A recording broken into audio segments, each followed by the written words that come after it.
Hello everyone, welcome to my channel English with Shrubi. आज की हमारी वीडियो है आपकी new Oxford modern English class 6 की बुक से। Uncle Potter hangs a picture, ये आपका चैप्टर 12 है। और चलो, इस चैप्टर में हमें क्या बताया गया है, ये एक फनी स्टोरी है। थोड़ा सा इसमें आयरनी भी है। आयरनी होता है कि जो बोला जाता है उसका ऑपोजिट होता है।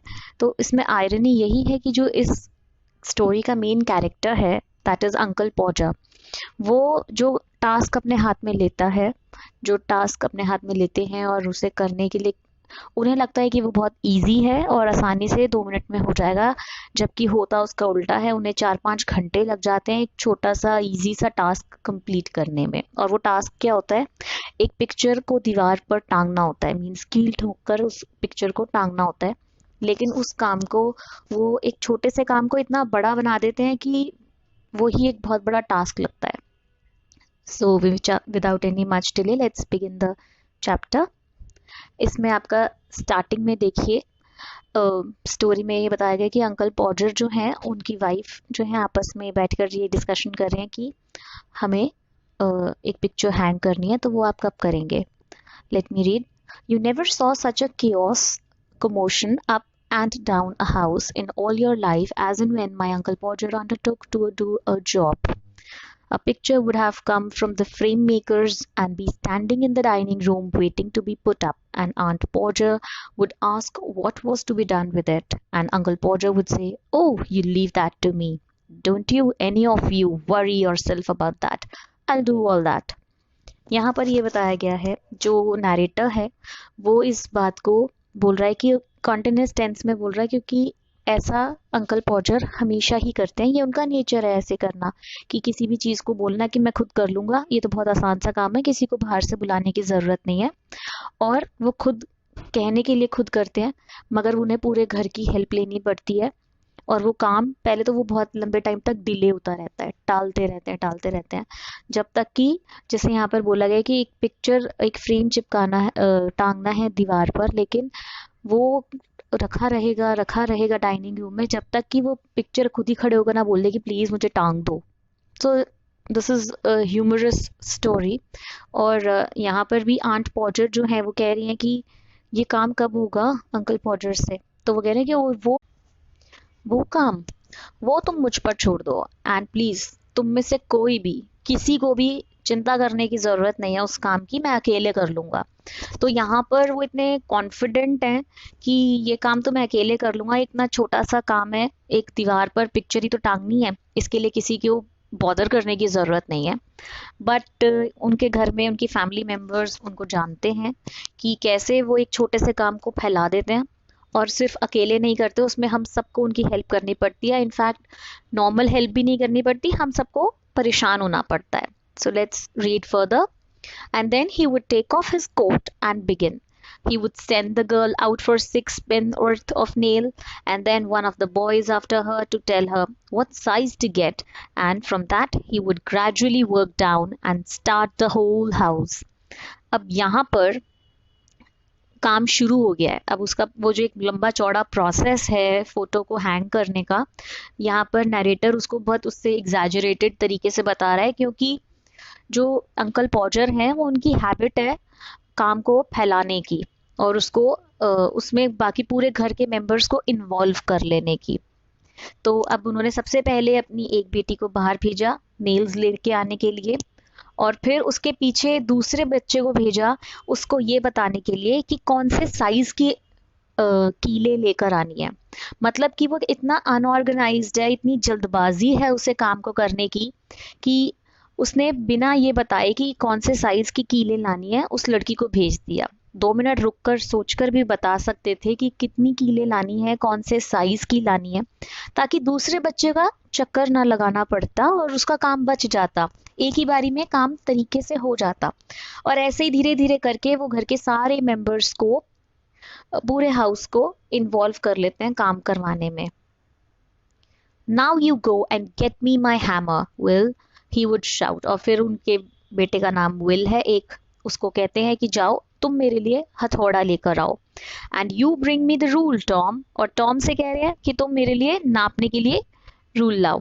I shall want the step ladder, and I had better have a kitchen chair too.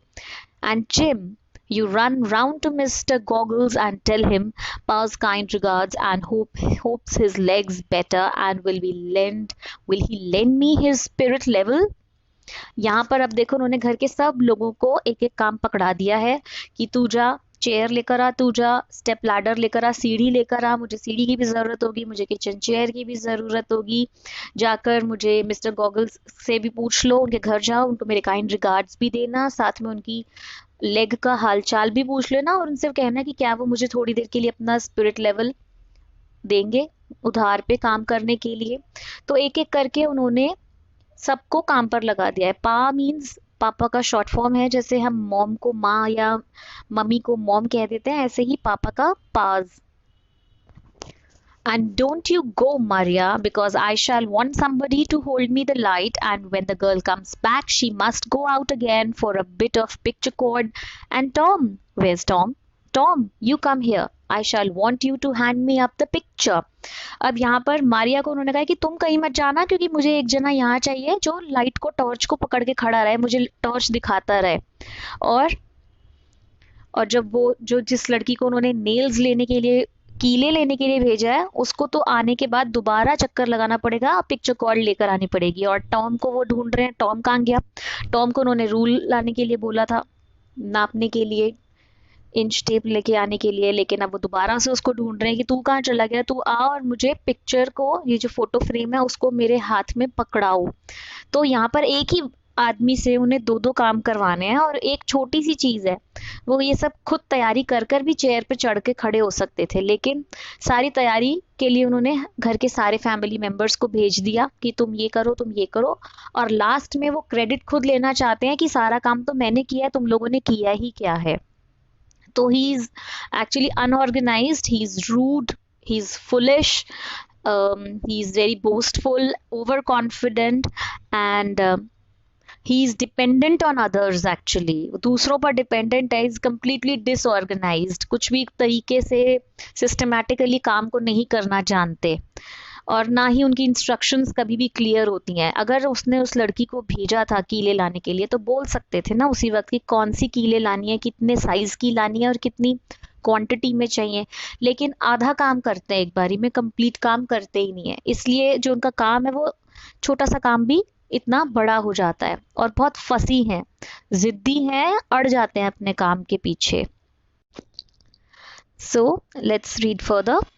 And then he would lift up the picture and drop it, and it would come out of the frame, and he would try to save the glass and cut himself, and then he would spring round the room looking for his handkerchief. He could not find his handkerchief because it was in the pocket of the coat he had taken off, and he did not know where he had put the coat, and all the house had to leave off looking for his tools and start looking for his coat, while he would dance round and hinder them. अब यहाँ पर मैंने देखिए आप लोगों के reference के लिए दिखाया है कि पिक्चर कॉर्ड क्या होती है और ये आपका स्पिरिट लेवल क्या होता है। स्पिरिट लेवल नीचे वाली पिक्चर है जिसमें दिखाया गया है कि कोई भी जो दीवार है वो सारी प्लेन है, लेवल में है, उसका सरफेस सारा इक्वल है ताकि पिक्चर हैंग की जा सके, और ऊपर पिक्चर कॉर्ड है। ये बहुत पहले के ज़माने में यूज़ होता था, अब नहीं होता। तो ये सारे टूल्स हैं जो अंकल पॉटर अपनी वो जो फोटो है उसको टांगने के लिए यूज़ करने वाले हैं, और वो मंगवा रहे हैं अपने फैमिली के अलग अलग मेंबर्स से, जाके ये लेकर आओ, जाके वो लेकर आओ, इससे लेकर आओ, इससे मांग के लाओ या बाज़ार से खरीद के लाओ। तो अब इसके बाद यहाँ बताया गया है कि अंकल पॉटर ने अब उसके बाद वो कोशिश कर रहे हैं पिक्चर को उठाकर टांगने की, लेकिन वो उनके हाथ से गिर जाती है। He drops it and the picture comes out and the glass comes out of the frame, मतलब जो कांच उसके ऊपर चढ़ा हुआ है वो कांच उसमें से निकल के, फ्रेम में से निकल के गिर के टूटने वाला है, लेकिन उसको कांच को बचाने के चक्कर में वो अपनी खुद की उंगली काट लेते हैं, और फिर दर्द के मारे पूरे कमरे में जोर जोर की भागते हैं, जंप करते हैं अपना हैंकी ढूंढने के लिए, लेकिन हैंकी उन्हें मिलता नहीं, क्योंकि वो तो उन्होंने अपने कोट की जेब में डाला हुआ है, और कोट को तो उन्होंने टांग दिया था फोटो टांगने से पहले जब वो उठे थे। लेकिन वो अब सब घर के सब मेंबर्स को दौड़ाएंगे कि जाओ अब ये टूल्स छोड़ के पहले मेरा कोट ढूंढो, पहले मेरा हैंकी ढूंढो। और सबके रास्ते में अड़ेंगे, हिंडर का मतलब होता है रास्ते में रुकावट बनना। अब सब लोग अपने अपने काम करने के लिए, जो जो काम उनको सौंपा गया है वो करने के लिए भाग रहे हैं, लेकिन वो सब क्योंकि उन्हें दर्द हो रहा है तो वो दर्द के मारे कूद रहे हैं इधर से उधर और सबके रास्ते में अड़ रहे हैं, सबको तंग करे जा रहे हैं। Doesn't anybody in the whole house know where my coat is? I never came across such a set in all my life. Upon my word, I didn't. Six of you, and you can't find a coat that I put down not 5 minutes ago? Well, of all the अब यहाँ पर वो अपने घर के सारे members पर गुस्सा हो रहे हैं कि क्या इस दुनिया में कोई नहीं है जो मेरा कोट ढूंढ के ला सकता है? तुम 6 जने हो और मैंने ऐसे लोग कहीं नहीं देखे अपनी लाइफ में, जो अभी मैंने 5 मिनट पहले तो कोट उतार के रखा था और तुम लोग मेरा कोट भी नहीं ढूंढ सकते। Then he would get up and find that he had been sitting on it and would call out, "Oh, you can give it up. I've found it myself now. Might just as well ask the cat to find anything as expect you people to find it." और अब यहाँ पर देखो, वो खुद ही उस coat के ऊपर बैठे हैं जिसको वो पूरे घर को ढूंढने के लिए भेज रहे थे, और अब कह रहे हैं कि लो रहने दो, मैंने खुद ही ढूंढ लिया। अब यहाँ पर भी वो हर चीज का क्रेडिट खुद ही ले रहे हैं, पहले तो पूरे घर को ढूंढने में लगा दिया और खुद ही उस पर बैठे थे, और अब बोल रहे हैं सबसे कि तुम रहने दो, तुम लोग किसी काम के नहीं हो, मैंने खुद ही ढूंढ लिया। And when half an hour had been spent in tying up his finger, and a new glass had been got, and the tools, and the ladder, and the chair, and the candle had been brought, he would have another go, the whole family, including the girl and the charwoman, standing round in a semicircle, ready to help. अब आधा घंटा उन्होंने फिर waste कर दिया है चोट पे अपनी पट्टी बांधने के चक्कर में, नया ग्लास ढूंढ के, नया ग्लास कांच के उन्होंने तोड़ दिया है तो वो दोबारा से लगाया गया, सारे टूल्स इकट्ठे हो गए हैं, लैडर आ चुकी है, चेयर भी आ चुकी है किचन से, और अब कैंडल भी आ चुकी है, क्योंकि बहुत पुराने ज़माने की स्टोरी है ये, तो उस टाइम में इलेक्ट्रिसिटी इतने ज़्यादा नहीं थी, तो रात के टाइम में उन लोगों को कैंडल्स ही जलानी पड़ती थी रोशनी के लिए। चार वुमन होती है घर की मेड। घर के सारे मेंबर्स आ चुके हैं, वो गर्ल भी आ चुकी है जिसको कीले लेने के लिए भेजा था, मेड भी आ चुकी है, और अब सब लोग घेरा बना के खड़े हो गए हैं अंकल पॉजर के पास कि कैसे कैसे वो हमसे मदद मांगेंगे, और हम हर वक्त उनकी मदद के लिए, सेवा के लिए तैयार खड़े रहें उनके आसपास, कि किसी की भी कभी भी ज़रूरत पड़ सकती है। 2 people would have to hold the chair। अब उन सब का काम देखो, जो 6 लोग खड़े हैं सर्कल बना के, सबको क्या क्या काम दिया गया है। 2 जने तो चेयर पकड़ के खड़े होंगे जिस पर अंकल पॉटर चढ़ेंगे, and a third would help him up on it, तीसरा उन्हें चेयर पे चढ़ने में हेल्प करेगा, and hold him there, and a fourth would hand him a nail, चौथा बंदा उन्हें कील पकड़ाएगा, fifth would pass him up the hammer, पांचवा बंदा उन्हें हथौड़ी पकड़ाएगा, and he would take hold of the nail and drop it, and again अब फिर रुकावट आ गई है, अब वो कील उठा के जैसे उसको ठोकने लगेंगे तो कील जो है वो नीचे गिर जाएगी, और अब अंधेरा हो गया है तो कील को ढूंढने में भी मुश्किल होगी। There, he would say in an injured tone, now the nail's gone। अब कह रहे हैं वाह लो जी लो, अब कील खो गई। And we would all have to go down on our knees and grovel for it, while he would stand on the chair and grunt and want to know if he was to be kept there all the evening। और अब खुद ही उन्होंने कील खोई है, और अब खुद ही वो खड़े होके गुस्सा होते रहेंगे, चेयर पे भुनभुनाते रहेंगे, और हम सब मिलकर अपने घुटनों पे नीचे कील ढूंढेंगे, और वो ऐसे बिहेव करेंगे जैसे कि क्या हम उनको पूरी शाम वहीं खड़ा रखने वाले हैं, मतलब कील को ढूंढने में इतना टाइम लगाने वाले हैं। The nail would be found at last, but by that time he would have lost the hammer। लेकिन जैसे ही कील मिलती है इतनी देर में वो हथौड़ी खो देते हैं। Where's the hammer? What did I do with the hammer? Great heavens, 7 of you gaping round there, and you don't know what I did with the hammer।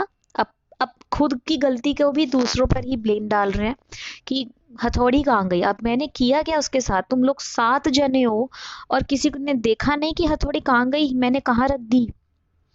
We would find the hammer for him, and then he would have lost sight of the mark he had made on the wall where the nail was to go in, and each of us had to get up on the chair beside him, and we would each discover it in a different place, and he would call us all fools one after another and tell us to get down. अब पहले nail खो दिया, nail मिला तो हथौड़ी खो दी, और हथौड़ी मिल गई तो अब उन्होंने वो निशान ही खो दिया जहां पर कील ठोकनी थी दीवार पे। और अब हम सब मिलकर वो निशान ढूंढने की कोशिश कर रहे हैं दीवार पर, और हम सब लोगों को वो निशान अलग अलग जगह पर दिखाई दे रहा है। और हम सबको वो बेवकूफ़ कहेंगे क्योंकि हम सब अलग अलग जगह पर वो निशान ढूंढ रहे हैं, सबको अलग अलग निशान मिल रहा है एक के बाद एक, और सब एक एक करके चेयर पे चढ़ के ढूंढ रहे हैं और एक एक करके उतर रहे हैं। And he would take the rule and remeasure and find that he wanted half 31 and 38 inches from the corner and would try to do it in his head and go mad. और फिर वो फिर से उसको नापने की कोशिश करेंगे, दोबारा से चढ़ेंगे, अपने मेजरमेंट्स लेंगे और मेजरमेंट्स दिमाग में उनके घूमते रहेंगे, अलग अलग मेजरमेंट्स, और वो कंफ्यूज होके पागल हो जाएंगे। And we would all try to do it in our heads and all arrive at different results and sneer at one another. और हम सब भी यही करेंगे, हम सब भी अपने अपने दिमाग में कैलकुलेट करने की कोशिश कर रहे हैं कि दीवार में कॉर्नर से कितनी दूरी पर वो निशान लगाया गया था या लगाना चाहिए, और फिर सबका अलग अलग रिजल्ट आएगा और सब एक दूसरे को देखकर गुस्से में अपना होंठ ऊपर वाला जो है ना उसे मोड़ लेंगे। करते हैं ना हम कई बार, अपना होंठ दबा लेते हैं ताकि गुस्सा दिखाने के लिए। And in the general row, the original number would be forgotten and Uncle Podger would have to measure it again. और इस सब कंफ्यूजन में, इस सब चक्कर में जो असली हमारा एक्चुअल फिगर थी हम उसको भूल जाते हैं और फिर अंकल पॉजर को दोबारा से कैलकुलेट करना पड़ता है। He would use a bit of string this time, and at the critical moment, when the old fool was leaning over the chair at an angle of 45 and trying to reach a point 3 inches beyond what was possible for him to reach, the string would slip and down he would slide onto the piano, a really fine musical effect being produced by the sadness with which his head and body struck all the notes at the same time. अब यहाँ पर फिर से इस बात को बहुत funny तरीके से एक्सप्लेन किया गया है कि कैसे वो दोबारा से जो स्ट्रिंग लेकर, टेप लेकर वो मेजर करने की कोशिश कर रहे हैं।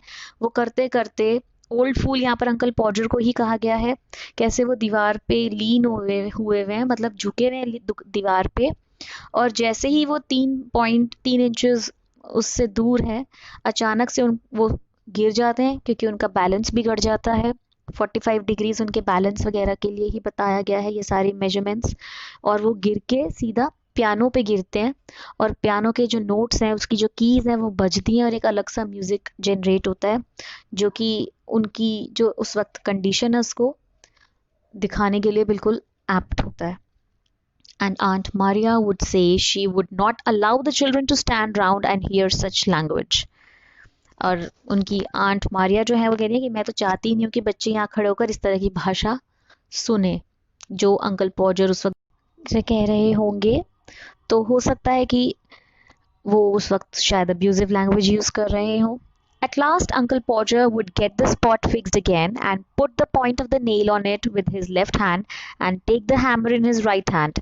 And with the first blow, he would smash his thumb and drop the hammer with a yell on somebody's toes. यहाँ पर फिर से मतलब सारी ही सिचुएशन जो भी हो रहा है वो सब इतना फनी है कि अंकल पॉजर को फाइनली वो निशान मिल जाता है, वो फिर से उस निशान को बना लेते हैं।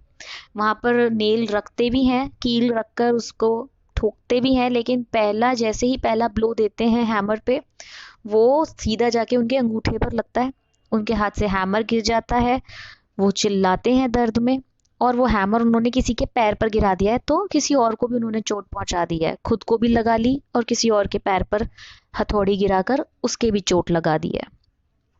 Aunt Maria would mildly observe that next time that Uncle Podger was going to hammer a nail into the wall, she hoped he would let her know in time so that she could make arrangements to go and spend a week with her mother while it was being done. अब यहाँ पर फिर sarcastically बोला जा रहा है कि कैसे आंट मारिया कह रही है कि अगली बार अगर इस तरह का कोई काम आता है ना, उन्हें दीवार में कोई छेद करना है या कोई कील ठोकनी है, तो मुझे पहले से एडवांस में बता देना, मैं एक हफ्ते के लिए अपनी मम्मी के घर जाकर रह के आ जाऊंगी आराम से। तुम्हें क्योंकि इतना लंबा टाइम तो तुम्हें लगेगा ही लगेगा तैयारियां करने में, अरेंजमेंट्स करने में। तो यहाँ पर वो बहुत सरकास्टिक वे में बोल रही हैं इस बात को, ताना मार रही हैं कि एक छोटे से काम में इतना देर लगा दी, अगली बार अगर ये काम करना होगा तो 1 हफ्ते का टाइम दे दूंगी, आराम से तैयारियां कर लेना, मैं अपने मायके जाके रह के आ जाऊंगी। Oh, you women, you make such a fuss over everything, Uncle Podger would reply, picking himself up. Why, I like doing a little job of this sort. अब वो इस बात पे अंकल पॉजर आंट मारिया को कह रहे हैं कि तुम औरतों को तो हर बात का बतंगड़ बनाने की आदत है, हर छोटी सी बात को इतना बड़ा बना देते हो, और ये इस चैप्टर की सबसे बड़ी आयरनी है, किया अंकल पॉजर ने है ऐसा, एक छोटी से काम को इतना बड़ा बतंगड़ बना दिया, लेकिन वो आंट मारिया को कह रहे हैं कि तुम औरतों की आदत होती है छोटी सी बात का बतंगड़ बनाने की। And then he would have another try, and at the second blow, the nail would go clean through the plaster and half the hammer after it, and Uncle Podger be precipitated against the wall with force nearly sufficient to flatten his nose. अब second blow जो उन्होंने दीवार में मारा, वो भगवान की दया से वो कील ठुक गई, और वो इतना ज़्यादा फोर्स से मारा कि वो खुद भी बिल्कुल दीवार तक पहुंच गए थे कि उनकी नाक भी चपटी हो जाती दीवार से लग के। Then we had to find the rule and the string again, and a new hole was made, and about midnight the picture would be up, very crooked and insecure. यहाँ पर देखो, उसके बाद उन्हें दोबारा से रूल ढूंढना पड़ा, दोबारा से उन्होंने स्ट्रिंग ढूंढी, नया होल बनाया, और ये सारा काम करते करते मिडनाइट, आधी रात हो गई, यानी कि रात के 12 बज गए, और तब जाकर वो पिक्चर जो थी हैंग हो पाई दीवार पर। लेकिन वो किस तरह से हैंग हुई, नीटली नहीं हुई, वो बिल्कुल ही क्रुकेड और इनसिक्योर। क्रुकेड होती है टेढ़ी मेढ़ी, बिल्कुल ही बदसूरत सी लग रही थी, और इनसिक्योर यानी कि कोई भरोसा नहीं था कि वो कब गिर जाए, टेढ़ी मेढ़ी सी। The wall for yards round, looking as if it had been smoothed down with a rake, and everybody deadbeat and wretched except Uncle Potter. यहाँ पर बस बोला गया है कि जो वो पिक्चर लगी है वो अपनी उस जगह से जहाँ पर लगनी थी वहां से बहुत दूर लगी। आसपास दीवार में इतने सारे गड्ढे छेक हो गए, क्योंकि बार बार हम नए मेजरमेंट्स ले रहे थे, बार बार नया होल बना रहे थे, कि बार बार ठोकने की कोशिश कर रहे थे, तो दीवार भी सारी खराब हो गई है। सब लोग थक गए, सब मेंटली भी इतने परेशान हो गए, और सिवाय अंकल पॉटर के बाकी सब लोग बिल्कुल थक चुके थे। और जो अंकल पॉटर है वो अपने आप को बोस्टफुल हो रहे हैं, अपनी तारीफ खुद कर रहे हैं कि देखो मैंने सारा काम अकेले कर लिया, एक छोटा सा काम ही तो था, इस काम के लिए किसी को बाहर से बुलाने की क्या जरूरत थी। There you are, he would say, stepping off the chair onto the charwoman's corns and surveying the mess he had made with the evident pride. Why, some people would have had a man in to do a little thing like that. और chair से उतरकर चार woman के पास खड़े होकर बिल्कुल अपने एक बहुत ही फुलिश प्राउड के साथ वो बोल रहे हैं इस बात को। देखो, सर्वे करना मतलब अच्छे से देख रहे हैं, यू कैन इमेजिन कि वो कैसे उस वक्त अपनी लगाई हुई हैंग की हुई फोटो को देख रहे हैं, और कह रहे हैं, बहुत ही प्राउडली कह रहे हैं कि पता नहीं लोग क्यों इतने छोटे से काम के लिए बाहर से आदमी बुलाते हैं, ये तो छोटा सा काम था, हम खुद ही कर सकते थे। और उनके आसपास सारी मेस मची हुई है, सारा गंद मचा हुआ है, जो उन्होंने काम फैलाया है, इतनी गंदगी मचाई है, दीवार के इतने सारे चिप्स भी निकले होंगे टूट टूट के, मिट्टी गिर गई होगी, सारे टूल्स बिखरे पड़े होंगे, सारा मेस क्रिएट कर दिया, सारी मदद दूसरों से करवाई, और लास्ट में पिक्चर टांगी भी तो वो भी टेढ़ी मेढ़ी बकवास सी बदसूरत सी। और फिर भी वो इतना प्राउड फील कर रहे हैं अपने आप पर कि देखो छोटा सा काम था, मैंने फटाफट कर दिया, और कितने अच्छे से किया कि बाहर से बुलाने की ज़रूरत भी नहीं पड़ी। किसी और की मेहनत की कोई वैल्यू नहीं, किसी और की मेहनत का कोई क्रेडिट नहीं कि किसी ने कुछ किया, सारा काम उन्होंने खुद ने अकेले से किया, और कितने अच्छे से किया। जबकि यहाँ पर सब कुछ ऑपोजिट है, सारी मेहनत औरों से करवाई, बेकार सा काम किया, बिल्कुल इनएफिशिएंट है मिस्टर अंकल पॉटर, और किसी का कोई क्रेडिट भी नहीं दिया। तो यहाँ पर चैप्टर आपका ख़त्म हो गया है, और ये एक बहुत फ़नी स्टोरी थी। आई होप आपको चैप्टर समझ आ गया होगा। Thanks for watching my video. कोई क्वेश्चन हो तो कमेंट सेक्शन में आप पूछ सकते हैं।